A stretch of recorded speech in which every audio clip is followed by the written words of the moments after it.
Have you ever made a mistake? Did you know that after some research, I discovered that at 81 years old, I've made over 14,000 mistakes in my life. Oh my word, 14,000. How is that possible? I don't know, but it's a lot. In this video, I want to share with you two of the most important things that were ever shared with me relating loss, suffering, and mistakes. And they came from my birth mother and my adoptive mother. That's right, I'm an adopted child. And on this day, my birthday, 81 years ago, I was born in the Salvation Army fondling home, that's what they called it then, in Los Angeles, California. And yet 40 years ago, on the same Easter Sunday morning, I announced to my family that I was going to look for my birth mother. And 3,000 miles away, my birth mother, on that same Easter Sunday, was announcing to her family that she wanted to look for the son she gave up for adoption. Wow, is that a coincidence? I don't know. Hi, this is old Mike, old me, living better. But you can live better at any age. You know my motto by now, if you ain't dead, you ain't done. Well, I'm not dead, so I'm not done. And I'm assuming because you're watching this, you're not dead. And I got to tell you, you're not done. A year after my birth mother and I started looking for each other, we were reunited.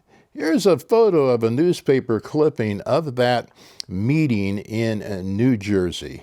It was a wonderful time to reconnect, time to go over details of our lives. One of the details was that she had 3 sons. She named them Paul, Mark, and Peter. Here's a picture of my birth mother, my 3 half-brothers, and myself. And she told me, she said, Michael, I prayed that one of my sons would become a minister. Ha, she even named them Paul, Mark, and Peter, right? And yet, the son that she couldn't manipulate in terms of child raising, and she couldn't guide my way, other than praying for me, and she told me she prayed for me on my birthday every year. I was the son who became the ordained minister. Wow, coincidence again? I don't know. A lot of things going on. I spent a week with my birth mother, and she and I were up on the hill behind her house talking one afternoon, and she turned to me, and this is what she said. This is what changed my life. Here's what she said. She said, Michael, I made a mistake, but you're not a mistake. Michael, I made a mistake, but you're not a mistake. That just went down into my soul and my heart. It told me so much about my mother, and it released in me so many things. Throughout my life, all of those mistakes that I had made, I had taken on that identity. Oftentimes, the things that we go through, if we fail, we take on the identity of a failure. It's important that we understand that our actions do not determine our identity. My birth mother is a survivor. She survived that mistake that she made and went on and had a wonderful family. But those words were so powerful and meaningful to me. I'm not a mistake. So what did my adoptive mother tell me that changed my life? Now, my birth mother was 19 when she gave me up for adoption. My adoptive mother was 41. Can you imagine when she was in her 50s, I was a teenager? How would you like to have teenagers when you're in your 50s? Come on. That's a challenge. Here is a picture of my adoptive mother. Now, I want you to understand that I love both of these mothers. My birth mother gave me life. My adoptive mother taught me life. My birth mother gave me life. My adoptive mother taught me life. When I was 8 or 9 years old, she pulled me aside and she said, Michael, I want to tell you something. And she went on to explain at an 8-year level that my dad and her were not able to have kids.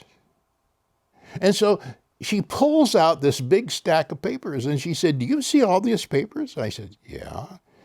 And she said, well, we had to fill out all of these papers. We had to go to interviews. We had to wait almost 1.5 years, much longer than people that have kids would have to wait.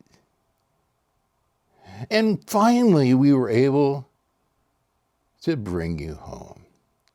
And Michael, I want you to know this. Here's what she said that has been with me all of my life. She said, Michael, you are a special child. I was special because they had to get me in a different way than normally you would do in a marriage. They had to get me in a different way, a more complicated way. And do you know, I grew up thinking I was a special child. And because of that, I became a special child. Very powerful. My birth mother, who gave me life and gave me the freedom to not be a mistake. My adoptive mother, who taught me life, taught me that I was special. Do you have an adoption story? Have you adopted kids? Maybe you're an adopted kid. What's it been like for you? What have you learned from your parents? Maybe you've been reunited with your birth parents. Tell me about that experience. I love the comments in my videos, and I read every one of them. Don't answer all of them, but I answer most of them. My adoptive mother, I found out, had gone through 4 miscarriages. This was later in life. 8 years old, I wouldn't have figured that out. She had had 4 miscarriages. They had wanted a child so bad. And the loss and the pain of that, she was able to tell me years later. I became a special child for her. But she communicated to me and made me know for sure that I was a special child.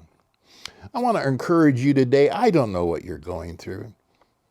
These times are sometimes difficult. We all make mistakes. Man, 14,000 mistakes. Oh, come on. But I love what the Stoics say about this. They say basically you can't control what you can't control, but you can control what you can control. And the only thing I can really control is my reaction to the mistakes, the tragedy, and the loss in my life. I can't go back and change things. But how I react to the things that have happened to me will make a huge difference in my life. These 2 women, both now passed on. These 2 women were wonderful women. They were both nurses. Again, all the coincidences in my life are amazing. These 2 women changed my life. My birth mother, after I was reunited with her, I had a number of years with her afterwards. She was still cross-country skiing into her 80s. She was a spitfire. And a lot of the characteristics that I have came from my birth mother. I had learned the characteristics from my adoptive parents and my adoptive mother. But the genetic code I discovered that I was a lot like my mother. Maybe we look alike in the picture. I don't know. But I'll tell you this. She was active. Now, I started my YouTube channel at 80 years old, and I know a lot of people have been encouraged by that. My birth mother was still active. In her 80s, she was volunteering. She was doing things. She was out and moving around. Maybe that's where I get some of the spark that I've still got in my life.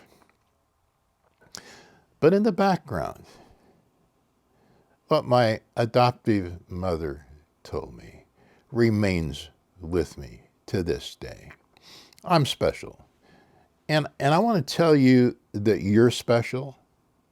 You're a special person.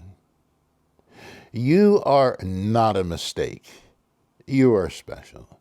You're special to somebody. You're special to me because you're watching this video, and over 2,000 of you have commented on my 14 videos. So many of you have said you've been inspired, but you've inspired me. You've been special to me. The wonderful thing about YouTube is, I have a video that's got 200,000 views, but I'm not talking to 200,000 people. I'm just talking to you. And I want you to know, you're not a mistake. And you are a special person. You're special to somebody. You're special to me. This is old Mike, old me, living better. You can live better at any age, of course. I hope to see you next time.